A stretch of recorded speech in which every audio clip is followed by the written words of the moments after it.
So, good morning. What is the best exercise to lose weight and tone up was a question that I had the last 2 days. And yesterday we just happened to do a Q&A as well on how to tailor your exercise and what is the best exercise. Now, it's a really interesting one. And I talked about this yesterday in that exercise is actually quite a rubbish way to lose weight. And that sounds odd, like directly. Indirectly, as I'll go into, amazing. So if you were to look at exercise and turn it into maybe a pill and give it to someone, in terms of directly looking at weight loss to that, it might not have that great impact. However, if you think about what exercise does for mental health, for mobility, to flexibility, to confidence, to perhaps our body shape, to the things we then say yes to, which then means we burn more calories, to potentially our hunger hormones, to our metabolism, how we handle sugar, our blood pressure, stress management. We know that people with higher levels of fitness potentially handle stress better as well. Now, these are all things now that the indirect impacts now have a great effect on perhaps our decision making and our food choices, which then impacts our weight loss, toning up. Now, what's the best exercise to lose weight, tone up? Now, any exercise is great, like full stop. Walking, running, they all have their benefits. Resistance training, we know, is getting more traction. Like, it's been in the government guidelines for years and years and years and years and years, but only more recently have they really put emphasis on it, more so than ever before. Talking about longevity, talking about the use it or lose it, the muscle loss with age, the loss of independence. And I think given how the aging population and given that our lack of independence is perhaps a massive strain on us, if you like, this is coming to the forefront, that we know that you can put on muscle even in your 90s. We know this from research studies. They give people sufficient protein, sufficient amino acids. They give them a stimulus, aka a leg extension, a resistance exercise. It can be low impact as well. It doesn't have to be high intensity going crazy. It's going to be low impact stuff, but focused on the muscle, and they build muscle. Hey, Rachel. As a result of that, they build muscle, and they can potentially change their outlook, the things they do, the things they say yes to. And if you consider how important muscle is, I know I'm going off on the tangent, and this is why it's such an issue in terms of independence as well. And I know I speak to a lot of people who are perhaps looking after their parents, and that scared them a bit in terms of, like, I don't want to end up like that. And it's like from opening a jar, our wrist strength, grip strength is a very key indicator in how we are aging as well. And if you think about then mastication issues, so chewing, so medications can may cause certain stomach issues. Then you might have teeth issues, you can't bite certain things, then wrist issues of opening jars, and all of a sudden our food choices might start to change. We opt for things which perhaps aren't as nutritious, maybe softer foods, and we're already limiting our choice down. Then on top of that, our mobility goes. We've got arthritis, and then we don't know a certain way of exercising, which perhaps is low impact or lower impact, but more focused on the muscle strength. Now, tangent aside, rabbit hole. Hey, Dawn. Consider that most people want to tone up. Most people say the word tone up. So what does toning up actually mean? So toning up, really what we're talking about is losing body fat, gaining muscle. This will essentially mean that you tone up. So we might talk about muscle definition. I want more definition. You can't really define a muscle. You can make it get bigger and you can make it get smaller. But meanwhile, the body fat can go more or less. And obviously the less you have, the more defined looking it will be because you can see it more visibly. Now, this is also having a great benefit, obviously, around your stomach area, organs, visceral fat, which potentially is changing too. Not to mention, just having more muscle as a human being is protective against disease. Like, we know that. We know something called sarcopenic obesity, which is where we are perhaps carrying more body fat, but also we're low in muscle. So carrying more body fat, but low in muscle. And you can actually be a normal BMI in this. You might even know someone who perhaps doesn't really exercise, normal BMI, but actually potentially has higher body fat percentage. But they maybe carry it well. And this can have lots of drawbacks and negatives too, but perhaps because it's not as visible, we don't talk about it as much. That's a debate for another day. But obviously then our injury risk can go up, which then has other things. So let's go back to toning up. Now, consider that 1 pound of muscle and 1 pound of fat will look quite different. They weigh the same, of course, but one is 20% more dense than the other. So muscle is obviously more dense than fat. So the result of that is you can lose 1 pound of body fat, for example, gain 1 pound of muscle, and actually be smaller but weigh the same. And sometimes this can be hard to really look at. And then you throw in the variables of water, sleep, what time you weigh yourself, whether you did a number 2 or a number 1 this morning, TMI. But all these things start to link in with weight, and we're kind of losing sight of this. Now, going back to what this means in the best exercise. So I want you to see exercise as the multiplier. Exercise has all the benefits from bone density to independence, to mental health, to metabolism, to how we feel, to our energy levels, to our hunger levels, to even our social side of things as well. I could go on. No one ever talks about, how's your bone density doing, Matt? How's your, all these things. How's your VO2 max? How's your stroke volume in your heart doing? All these things which we know have a massive impact on this whole health profile. Blood pressure, stress management. Hey Sue. So we want to see exercise as the multiplier that change our body shape. We know that when exercise and diet is linked together, we know from research studies that people do better. And it's obviously seems obvious. It obviously seems obvious when I say that, but obviously we still need research to back that up. And exercise and diet alone just never do as well as exercise and diet together. You throw in meditation on top of that or something in terms of self-care, and they do even better.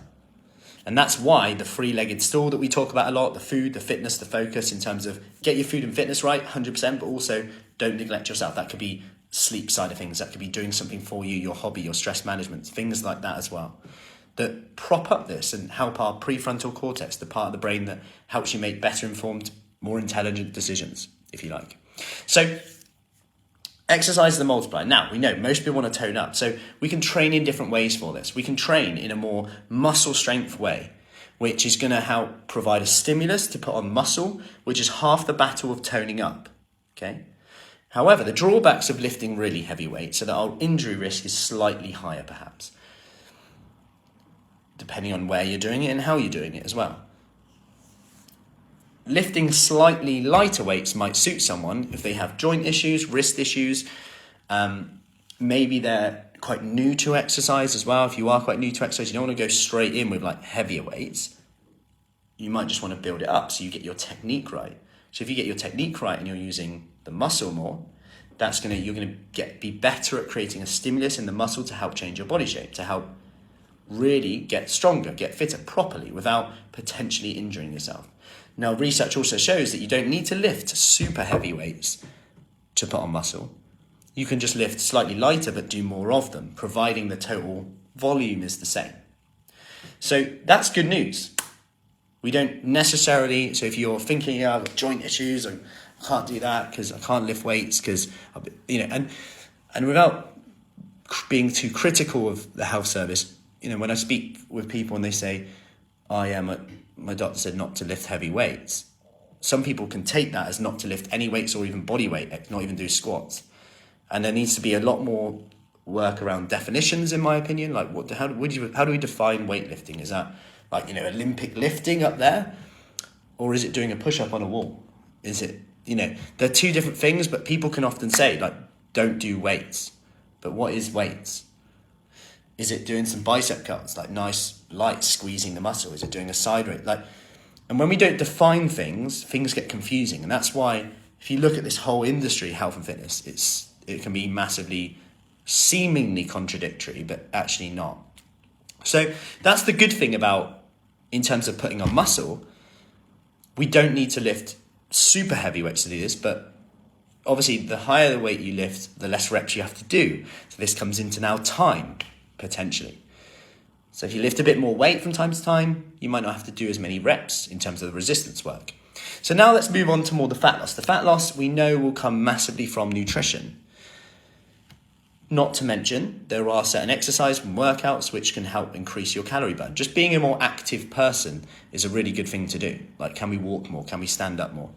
But at the same time, there will be sessions where you're going to burn more calories than you did in others. Like resistance exercise sessions will burn a little bit less than, say, more cardio ones. But actually the resistance ones will have different benefits of that in terms of bone density, in terms of muscle, in terms of body shape, in terms of recovery, in terms of the calories you burn after that potentially as well. So they all have their benefit. And then it's a case of, okay, finding what I enjoy, getting a balance right between that, and focusing on how often I can work out for my lifestyle, for my time-wise, and then can I get a mix of them in? Or if your main goal is purely fat loss right now, then maybe you do want a spell of focusing a bit more on perhaps nutrition first and foremost, and then just propping in some of the exercise sessions as well, 2, 3, doing what more you enjoy.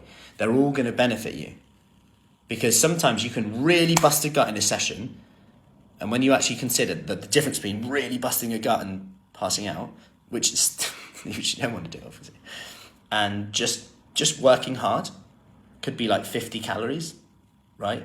And the people who perceive it as like, oh my God, I'm going to pass out, now may overcompensate with their food. That's another one for another day, but by 200 calories. So because I've earned it now, because I've worked so hard. And that's what I love about resistance exercise to an extent, is that it doesn't always get you feeling like, bloody hell, I'm like crawling out. But at the same time, you've actually really put a stimulus on your body to help change your body shape. Hey, Claire. And this is a super powerful thing to have in terms of changing our body shape, in terms of our hunger levels, in terms of all of these things as well, in terms of impact on our joints, in terms of injury prevention, in terms of how we feel, like I said, bone density, longevity, independence, all these things that, how much are these worth to us in our life in terms of our independence, in terms of our health? So what is the best exercise? I haven't answered the question, have I? Pretty much.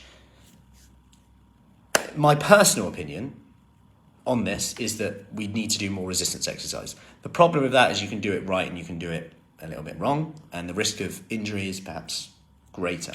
However, the risk of injury of doing a high intensity workout is very high. So people just tend to walk and do what they know. But if you're very trained in walking, you might not find that gets you the best results. It's still great, by the way. But then we can also look at the diet. Could you do more of your diet while you're doing the walking now? Especially if your goal is fat loss. If your goal is to build muscle, independence, get stronger. Hey, Tracy. Then we need to start adding the resistance exercise. So it becomes specific to your goal.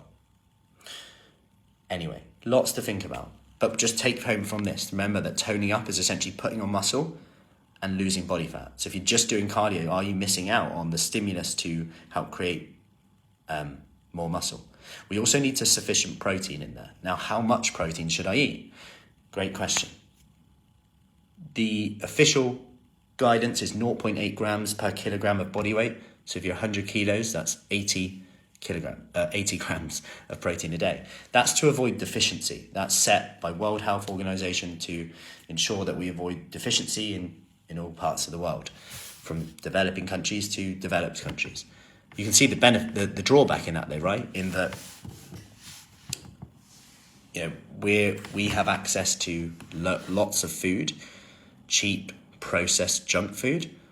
Perhaps it's too cheap, why they tax the sugar.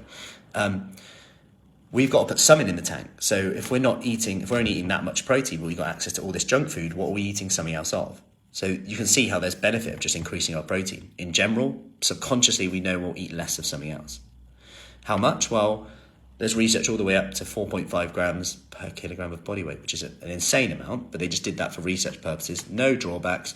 People didn't even put on excess body fat because they struggled, because they were so full up to eat anything else. I'm not saying do that, but there's also benefits in terms of fatigue.